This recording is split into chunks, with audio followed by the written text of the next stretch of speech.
Մի հատ մել Կիքս բացահայտված գործերից այս անգամ 34-րդ սերիա Կիքսը ուղարկել է Դանիել Հախվերդյանը իմ Ինստագրամին, սայատ ծոպլոգ է Ինստագրամը, ստյա ներքևը գրած է, մտի բաժանորդագրվի դու եղերգե։ Ուրեմն, ստեղ հետարքիր բան տեղի կունենա։ Այս ոստիկանը գիրքը թափ կուտա, միջից քարտ կգնի։ Քարտը կգնի ցած։ Ֆիքսեն քարտը, որ քարտը անվանական քարտ չէ, վերեն գրած է բանկի անվանումը, թե ինչ քարտ է, վիզա է, в общем, ու всё, անուն, ազգանուն, ոչ մի բան չկա այս քարտի վրա։ Տիկին Պակունց, քարտեր, իմ քարտներ։ Բայց երբ որ քանի րոպե հետո արդեն այս ոստիկանը քսե որ ինքը, в общем, կանեք տնեմ լսեք, թե ինչ քսե։ Քարտը որ ընկավ,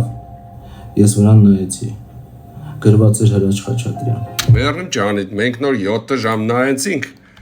անուն, ազգանուն, այդեղ չկար, вообще ոչ միայն Հրաչ Խաչատրյան, այլ ոչ մի անուն, ազգանուն չկար, քարտը անվանական քարտ չէ, դու ինչ Հրաչ Խաչատրյան կարտացիր, պրոստը գլատկի կանաչ գույնի քարտ է, ինքը մեզի քսի որ ինքը վերեն անուն է կարտացել, Հրաչ Խաչատրյան տեսե։ Ես վրան նայեցի, գրված էր Հրաչ Խաչատրյան։ Ինչ սեմ, մոլոտեց, դու կդուրը մուշադիր եղեք էլի, ուշադիր։